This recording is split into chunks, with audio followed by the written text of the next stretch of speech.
Coucou tout le monde, je vous retrouve aujourd'hui pour une nouvelle vidéo. Bon, c'était pas une vidéo prévue pour maintenant à la base. Je suis dans la voiture. Strictement, il n'y a aucune raison, je suis censée être à l'anniversaire de mes grands-parents, mais ça va pas trop. Vous allez comprendre dans la vidéo pourquoi. Donc ça va être une petite vidéo blabla. Et oui, donc bon, vous pouvez la mettre en arrière-plan et puis faire ce que vous avez à faire. Mais tout simplement, on va parler aujourd'hui de Reine. Qu'est-ce que Reine a bien pu faire? Elle nous a sorti son petit baby.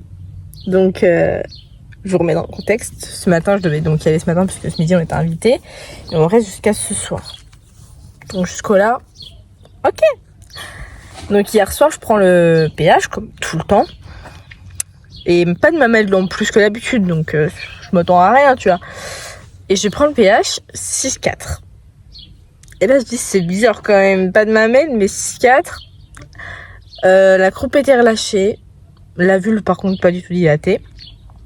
Mais tout était relâché à l'arrière. Ah, je dis à ma mère, c'est quand même bizarre. Et je suis en train de me faire appeler par ma nièce.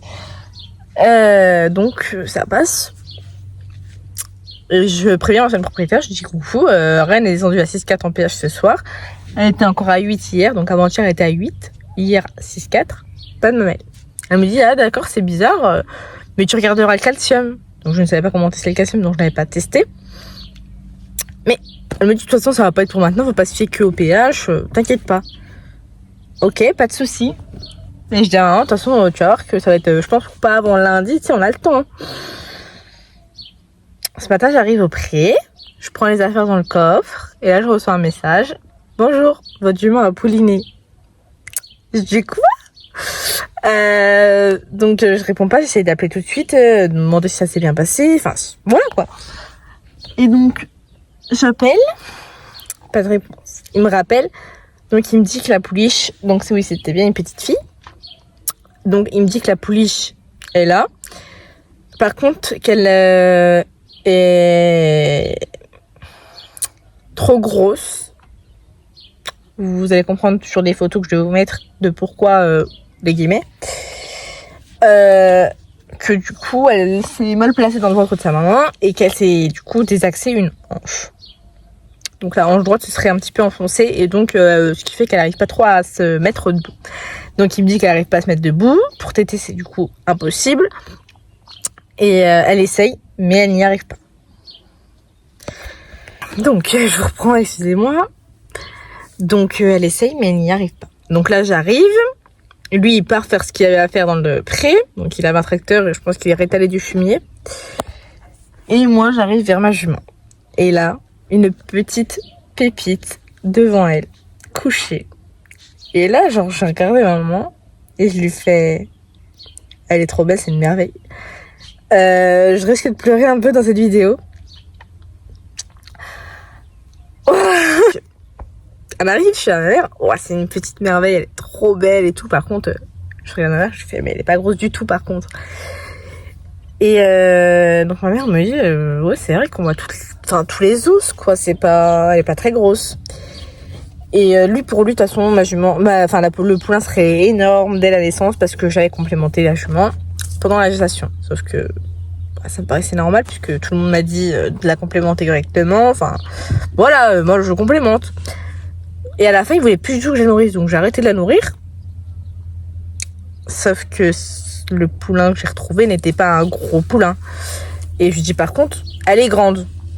Donc voilà, ça peut jouer aussi, elle ne passe pas sous le ventre de sa mère. Hein, et pourtant, elle a bien fondu Reine. Et donc j'ai un moment, je pense qu'il a confondu, elle est grande. Du coup, elle essaye de se relever, j'essaye avec elle, j'essaye de soulever les hanches, tout ça, mais j'ai mon poignet droit en moins.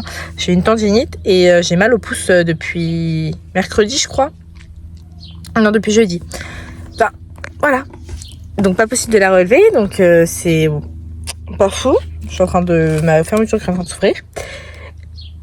Et bon, du coup, je dis pour t'aider, ça doit être quand même pas fou. Elle est censée téter dans la première demi-heure, il me semble. Enfin là, c'est pas...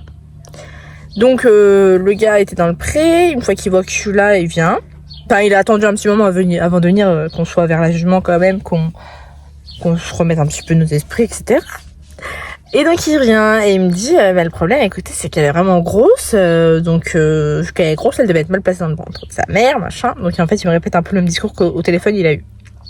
C'est pas grave, je passe. Et il me dit bah, je vais essayer de la relever quand même, qu'elle tête un petit coup. Donc il essaie de la relever, il la relève. Donc elle essayait elle aussi de se lever, donc lui il l'a prise par en dessous et il l'a relevée. Donc évidemment il avait les bras pleins de sang parce que le cordon saignait. Et donc Reine était quand même pas très rassurée, elle faisait des en mode fais pas de mal à mon poulain quand même s'il te plaît quoi. Et donc ça passe. Donc il l'amène à la mamelle. Sauf que la pouliche ne trouve pas la mamelle. Et là on se dit on est dans la mouise. Donc elle cherche. Donc au final il l'a aidé un petit peu avec sa main. Donc elle a trouvé la mamelle. Reine a compris que le poulain, la pouliche avait un peu de mal, donc elle a, je sais pas comment on dit, mais en gros elle a projeté son lait, donc ça faisait vraiment un jet de lait qui sortait. Et la pouliche donc elle a trouvé un petit peu, elle a bu je pense 2-3 gorgées, pas plus. Et il y a une voiture qui arrive. Ah non, qui part.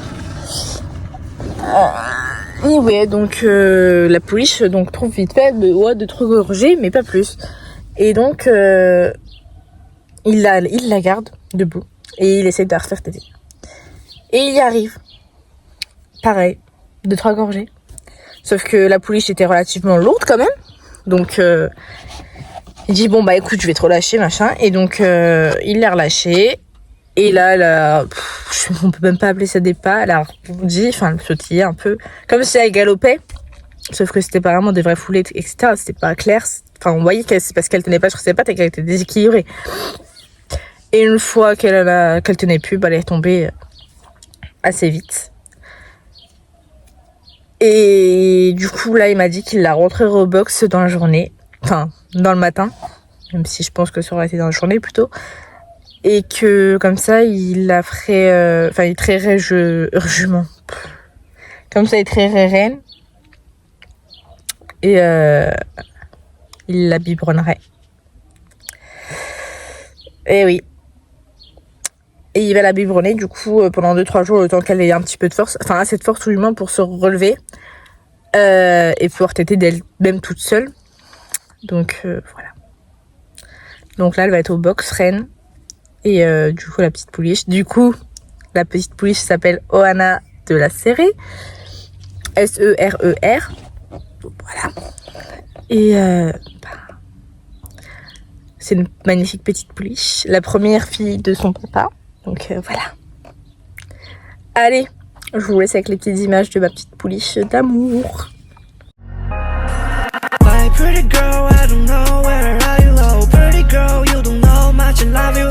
My pretty girl, I don't know where are you, oh pretty girl, you don't know much I love you. My pretty girl, I don't know where are you, oh pretty girl, you don't know much I love you. My pretty girl, oh my pretty girl, my pretty girl, oh my pretty girl。其他漫画变得你还没有你的味道，就算我惹你生气，你都保持微笑。每次消亡只剩我躺你身上睡着，第一次说想亲你嘴巴你都 say 好，你说我好聪明，回想那些风景，自愿付出的爱和感情没有公不公平，其实一直对你挂牵，又到了新的夏天，我想让说距离是阻碍的人。